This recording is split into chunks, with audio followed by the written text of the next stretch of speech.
தோழர்களே, அடுத்தடுத்து சிக்கி அசிங்கப்படுறாரு விஜய். வீடியோ ஆதாரமும் புகைப்பட ஆதாரத்தோடு அவமானப்பட்டு இருக்காரு விஜய். பெரிய அளவுல சட்ட சிக்கலை எதிர்கொள்ள வேண்டிய இடத்துக்கு தள்ளப்பட்டு இருக்கிறார். இதெல்லாம் தாண்டி நான் தற்கூறிங்க அப்படின்றத அவரே ப்ரூவ் பண்றாருன்னா பாருங்களேன். நான் தற்கூறிகளை உருவாக்குகிற ஃபேக்டரி வச்சிருக்கேன் அப்படின்றத அவரே சொல்றாருன்னா பாருங்களேன் என்ன நடக்குது தோழர்களே. தமிழ்நாட்டுல அரசியலுக்கு தொடர்பே இல்லாத ஒரு பீஸ்னா அது விஜய் தாங்க. அதனாலதான் தமிழ்நாட்டு மக்கள் நேற்றுல இருந்து பொடனில பொலேர் பொலேர் பொலேர்னு அடிச்சு ஓட விட்டுட்டு இருக்காங்க. சில பேர் புளிச்சுனே துப்பிடுறாங்கன்னு வச்சுக்கோங்களேன். தெரிச்சு ஓடிட்டு இருக்காப்புல நம்ம ஜி. யாரு? விஜய் ஜிங்க. ஏன் சொல்றேன் ஜின்னு பின்னாடி வர்றேன். தெரிச்சு ஓடுறது மட்டும் இல்லைங்க, வீடியோவை சிக்கியிருக்காரு. யாருங்க இவரு? எங்க ஊர்ல குழந்தைங்க இருக்காங்கல்ல, சின்ன குழந்தைங்க, அவங்கள பார்த்து சொல்லுங்க, அரட்டிக்கிட்டு. ஏன் அரட்டிக்கிட்டு? இன்னும் வளரணும், கத்துக்கணும், உலகத்தை தெரிஞ்சுக்கணும், நல்லது கெட்டதை புரிஞ்சுக்கணும். அது வரைக்கும் அவன் அரட்டிக்கிட்டு. நம்ம ஊர்ல பேசுற வழக்கம் இருக்குங்க. அரசியல்ல ஒரு அரட்டிக்கிட்டு இருக்குன்னா அது நம்ம அண்ணன் விஜய் தான். நம்ம பசங்களாவது 4 விஷயம் தெரிஞ்சவனா இருப்பாங்க. ஏங்க எதுவுமே தெரியாம ஒரு தலைவர் இருக்காருன்னா உண்மையில எனக்கு ஆச்சரியமா இருக்குங்க. எனக்கு பாவமா இருக்கு, பரிதாபமா இருக்கு விஜய பார்த்தா. எனக்கு பொலேரும் அடிக்கலாம் போல தோணும். மூஞ்சிய பார்த்தா பாவமாயிருது. தெரிஞ்சுக்கிட்டா இருந்தாலும் பேசுறாரு, மூளை வச்சுக்கிட்டா பேசுறாரு. மூளையும் காலி, அரசியல் மொத்தமா தெரியாது, ஸ்பெல்லிங் படிக்க தெரியாது. இந்த ஆளை போய் அடிச்சு என்னத்த பண்ண, கிளம்புப்பா, ஓரமா போய் விளையாடுப்போ அப்படின்னு கௌசிக்கு கூட கூட வராத, இடையில வராதன்னு புடனில அடிச்சு போட்டு அனுப்புற வேண்டியதா இருக்கு. என்ன பண்ண சொல்றீங்க? இதுல நம்ம ஜி மாட்டின முக்கியமான வீடியோ என்ன தெரியுங்களா? கூலிப். இந்த வாயில ஒரு பொட்டலை மாதிரி வைப்பாங்க தெரியுமா? அந்த பொட்டலத்தை வச்சு மாட்டிருக்காப்ல. மேடையிலே அந்த பொட்டலத்தை எடுத்து போடுறாரு. கூட இருக்கிற தற்குறி தம்பிங்க தலைவனை காப்பாத்தணும்னா அந்த காட்சியவாது கட் பண்ணிருக்கலாம். மொத்தமா எல்லா சேனலும் இறங்கி அடிக்கும் போது இந்த சீனு மாட்டிருக்கு பாருங்க.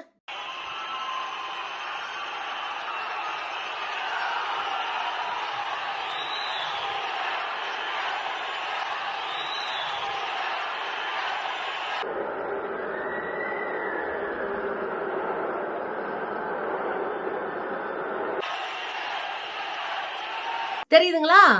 வாயில வச்சு எடுத்து போடுறாப்ல. ஒரு தலைவன் எப்படிங்க இருக்கணும்? தலைமை எப்படி தெரியுமா இருக்கணும்? மார்க்சிஸ்ட் கட்சியில எஸ்எஃப்ஐ மாணவர்கள் அமைப்பு இருக்குங்க, மாணவர்கள் அமைப்பு. அவங்களெல்லாம் பார்க்கும்போது ஒரு நெருப்பு மாதிரி இருக்கும். இந்த எஸ்எஃப்ஐ ஸ்டூடெண்ட்டுங்க மிஞ்சி போனா 25-26 வயசு தான் இருக்கும். 17 வயசு, 15 வயசு, 16 வயசுல இருந்து இருப்பாங்க. ஏங்க நெருப்பு மாதிரி இருப்பாங்க. உலக அரசியல் அப்படி சொடக்கு போராட்டத்துல பேசுவாங்க. போராட்டம் வந்துச்சுன்னா எந்த அதிகாரத்துக்கும் பஞ்சாம கைய மடிச்சிட்டு களத்துல நின்னாங்கன்னா சும்மா அதிரும். அவங்க பக்கத்துல கூட, சாரி, அவங்க தசையில திரும்ப கூட தகுதி இல்லாதவர் தான் நம்ம அண்ணன் விஜய். கொஞ்சம் கூட ஒரு தலைமைக்கான தகுதி இல்லாம ஒரு போத பொருளை ஒரு மேடையில வச்சு வாயில வச்சு எடுத்து போடுறாருன்னா இந்த ஆள் தமிழ்நாட்டுக்கு என்னங்க செய்ய போறான்? ஐயோ, ரொம்ப கேவலமா இருக்குங்க. இன்னொரு புகைப்படம் வந்திருக்கு. இவருக்கு மாலை போடுறாங்க. என்ன மாலை? மயில் தோகையில மாலை. 1972 வனவிலங்கு பாதுகாப்பு சட்டம். அந்த சட்ட பிரகாரம் தேசிய பறவையான மயிலை எதுவுமே பண்ண முடியாது. நீங்க தோகையை கூட எடுத்து வீட்டுல வச்சுக்க முடியாது. அது அஃபென்ஸ், குற்றச்செயல். அதை எடுத்து ஒரு மாலையாவே கட்டி போட்டிருக்கானுங்க. மாலை கட்டி போட்டிருக்கானுங்க. ஃபுல் ரெக்கைய வச்சு மாலையை கட்டி கொடுத்துருக்கானுங்க. சிக்கனாப்ல பாருங்க. இவரை கோர்த்து விடுறதே இந்த தற்குறிங்க வேலை. இந்த ஆளுக்கு அரசியல்னா ஆனாவன தெரியாது. மொத்த தற்குறி சங்கமும் சேர்ந்துக்கிட்டு இப்படி எனத்தையாவது ஒண்ணு செஞ்சு மாட்டிக்கிறாங்க.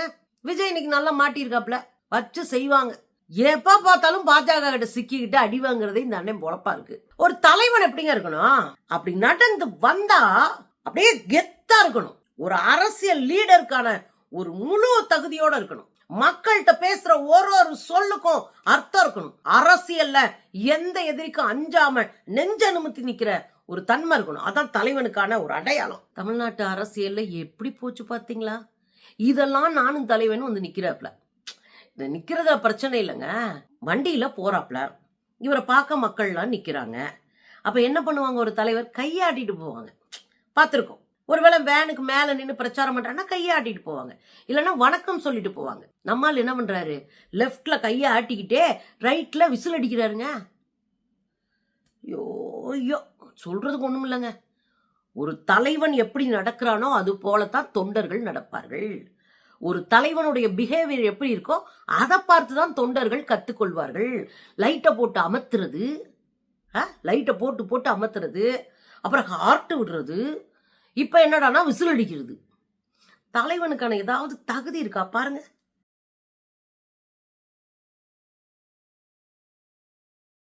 இதுல விஜய் பேசின 3 விஷயம் மட்டும் அவர் எப்படி பெற்ற தற்கூரின்னு காமிச்சு கொடுத்துருச்சுங்க. 3 விஷயம்தான். அதுல 1, என் மீது அவதூறு பரப்புனா அது மக்கள் மீது பரப்புறதா அர்த்தம். எனக்கு அரசியல் தெரியலன்னு நீங்க சொன்னீங்கன்னா அது மக்களுக்கு தெரியறீங்கன்னு தெரியலன்னு நீங்க சொல்றதா அர்த்தம். என்ன அசிங்கமா பேசினா நீங்க மக்களை பேசுறீங்கன்னு அர்த்தம். பா கண்டுபிடிச்சிட்டு பாருங்க அண்ணன். அடேங்கப்பா அண்ணே, இதெல்லாம் ரொம்ப பழைய வேலைனே. இதெல்லாம் பாஜக காரன் தெருவா செஞ்சுட்டு இருக்கானே. நீங்க அவரை பார்த்தா அப்படியே அட்டை காப்பி அடிச்சிட்டு இருக்கீங்க. அடிச்சாங்காப்பின்னு சொல்லுவாங்களா நம்ம ஊர்ல, அதை செஞ்சிட்டு இருக்கீங்க. இதெல்லாம் மோடியோடைய வித்தனே. மோடி என்ன பண்ணுவாரு? யாராவது மோடியை குறித்து விமர்சனம் வச்சோம்னா, ஒரு பிரதமர் தகுதி இல்ல, ஒரு நாட்டை காப்பாத்த வக்கு இல்ல, ஆனா சௌக்கித்தார்னு சொல்லிட்டு தர்றாரு அப்படின்னு விமர்சனம் வச்சோன்னு வச்சுக்கோங்க, மக்களுக்கு இடையில ஒரு பிரிவினைவாதத்தை தூண்டுபவர் பிரதமரா இருக்கலாமா அப்படின்னு நம்ம விமர்சனம் வச்சோன்னு வச்சுக்கோங்க, உடனே ஐயோ இந்துக்களையும் இழிவு செய்து விட்டார்கள். மோடியை பேசினா இந்துக்களை பேசுறதா அர்த்தமா? மோடி ஆட்சி சரியில்லைன்னு பேசுனீங்கன்னு வச்சுக்கோங்க, அமெரிக்காவுக்கு போய் கையெழுத்த போட்டுவிட்டு மொத்த நாட்டையும் வித்துட்டேயா உன் நன்மைகளுக்காக அப்படின்னு கேட்டா, இவர்கள் தேசபக்தி இல்லாதவர்கள், நாட்டுக்கு எதிராக நிற்கிறார்கள், நாட்டுக்கு துரோகம் பண்ணுகிறார்கள். யாரு? இந்த பொட்ட பீசுங்க, பாஜக கும்பல். இன்னொரு விஷயம் நடக்கும், மக்கள் ஒற்றுமையாக வாழ வேண்டும், சிறுபான்மை மீதும் தலித்துகள் மீதும் பழங்குடிகள் மீதும் கை வச்சா நடக்கிறதே வேற நம்ம பேசணும் வச்சுக்கோங்க. இதெல்லாம் அர்பன் நக்சலுங்க. சுந்தரவல்லி அர்பன் நக்சல். ஏன்னா பஜாரின்னு வரையும் திட்டுவாங்க, அது வேற விஷயம். பொதுவா அர்பன் நக்சல், இவங்க பூரா நக்சல்ங்க, பயங்கரவாதிங்க அப்படின்னு ஒரு சீனை குத்திடுவோம். தெரியுதுங்களா? இதெல்லாம் ஏற்கனவே நாங்க பார்த்ததுனே. இதை தூக்கிட்டு வந்து போட்டுக்கிட்டு இருக்கீங்க புதுசா. ஏதோ புதுசா சொல். முதல் நீ எழுதி கொடுக்கறவன மாத்தினேன், ஒண்ணு மொத்தமா காலி பண்றது மட்டும் இல்ல, இருக்கிற கொஞ்சம் நெஞ்ச மானத்தையும் வாங்கிட்டு போயிருவாங்க, மொத்த கோவணத்தையும் உருவிடுவாங்க போல இருக்கு. முதல்ல எழுதி கொடுக்கறவன மாத்துங்கனே, வேணானே, அவன் உங்களை முடிச்சு விட்டு போயிருவான் போல இருக்கு. இதெல்லாம் ஏற்கனவே பார்த்து சலிச்சு போனதுனே. ஒன்ன விஜய் புரிஞ்சுக்கணும், உங்க மேல மக்கள் காரி முழிஞ்சாங்கன்னா அது உங்களைத்தான் காரி முழிறாங்கன்னு அர்த்தம். உங்களை கவ கொடுத்து அடிச்சாங்கன்னா அது உங்களைத்தான் அடிக்கிறாங்கன்னு அர்த்தம். அதை கொண்டு வந்து இங்கிட்ட எல்லாம் பிளேட்டை மாத்தக்கூடாது.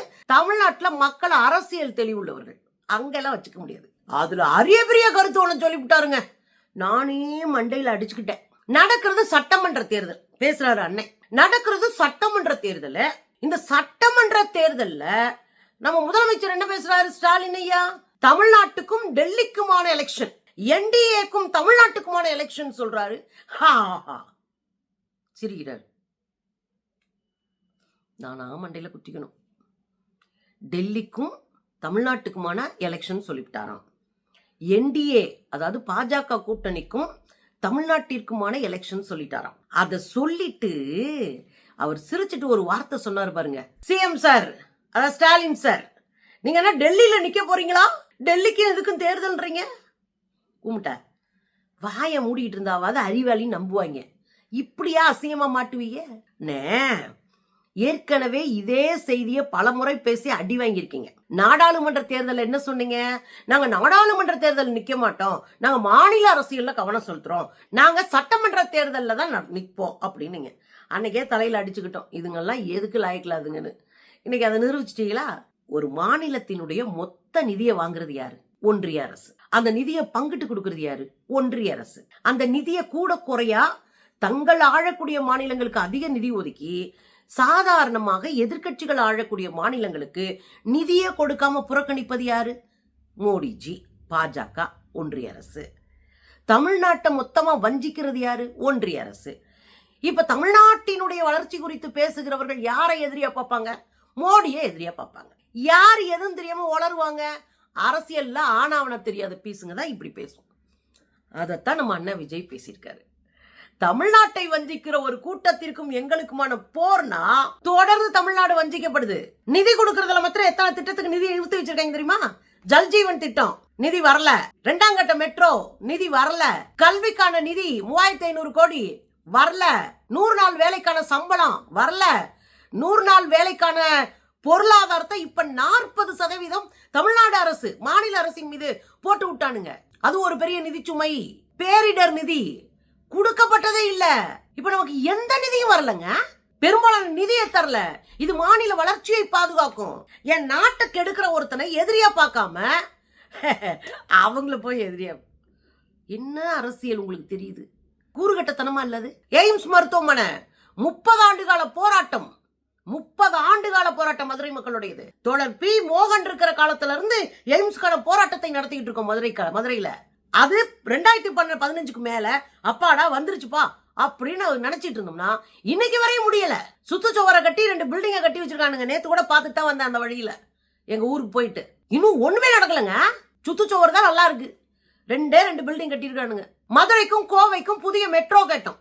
ஏன்? கோவைனா கொங்கு பெல்ட் ஃபுல்லா அதை பயன்படுத்திக்குவாங்க. மதுரைனா தென் மாவட்டங்கள் முழுக்க பயன்படுத்திக்குவாங்க. அடுத்தடுத்து எக்ஸ்டெண்ட் ஆகும். இது ஒரு போக்குவரத்து வளர்ச்சி ஆகும். எங்க இருந்து வேலைக்கு போயிட்டு வர்ற மாதிரியான சூழலை உருவாக்கும். அப்ப எந்த இடத்துக்கு வேலைக்கு போய் பணம் சம்பாரிச்சுட்டு வர்ற மாதிரி தனி மனிதனுடைய வருமானம் அதிகரிக்கும். இது எவ்வளவு பெரிய ப்ராஜெக்ட். நொட்டாங்கையில தட்டினீங்க வேணான்னு.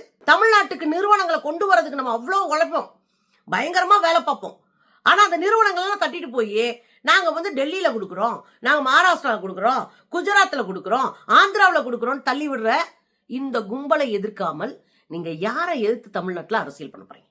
பேசிக்கான தமிழ்நாட்டினுடைய அடையாளம் தெரியல. தமிழ்நாட்டினுடைய அரசியல் புரிதல் இல்லை. தமிழ்நாட்டிற்கு தேவை எது என்பதை தெரியல. ஆனா நீங்க எல்லாம் முதலமைச்சரா வரணும்னு நினைக்கிறீங்க. இது என்ன தெரியுங்களா? ஸ்கூலுக்கே போகாத ஒருத்தர் சொல்றாரு நான் டீச்சர் ஆயிடுறேன், அதுக்கப்புறம் ஸ்கூலுக்கு போறேன். அது மாதிரிதான் இது. மெடிக்கலே படிக்காத ஒருத்தர் சொல்றாரு நான் ஆபரேஷன் பண்ணிடுறேன், அடுத்து நான் மெடிசன் படிச்சுக்கிறேன். அதான் இது. டிரைவிங்கே தெரியாத ஒருத்தர் நான் வண்டியை ஓட்டுறேன், அதுக்கப்புறம் டிரைவிங் பழகிக்கிறேன். இந்த கேலி கூத்து தான் விஜய் பேசுவது. அரசியலே ஆனாவன தெரியாத விஜய் இன்னைக்கு எப்படி நிக்கிறாப்ல? கொஞ்சம் கூட கூச்சம் இல்லாம நான் முதலமைச்சர் ஆயிட்டா அடுத்து தள்ளிடுவார். அதுலயே அவர் சொல்றாரு யார் வேணும் தமிழ்நாட்டுக்கு? மக்களை நேசிக்கிற விஜய் வேண்டுமா அல்லது ஸ்டாலின் வேண்டுமா?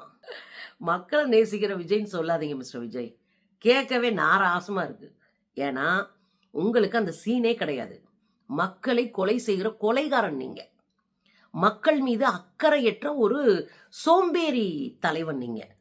சீசனுக்கு அரசியல் பண்ற ஒரு பார்ட் டைம் அரசியல்வாதி நீங்க. பனையூரை தாண்டி எங்கேயும் போகாத அரசியல்வாதி. என்ன முதலமைச்சராகுங்க, நான் கிராமமா வர்றேன் அப்படின்னு கொஞ்சம் கூட கூச்சம் இல்லாம பேசக்கூடிய ஒரு பீஸு.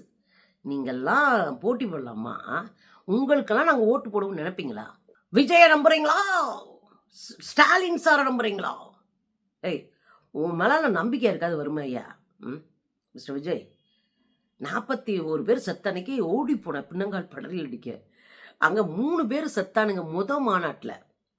அந்த பசங்க வீட்டுல கூட போய் என்னன்னு விசாரிக்கல. ஒரு 5 ரூபா கையில கொடுக்கல பெத்தவங்களுக்கு.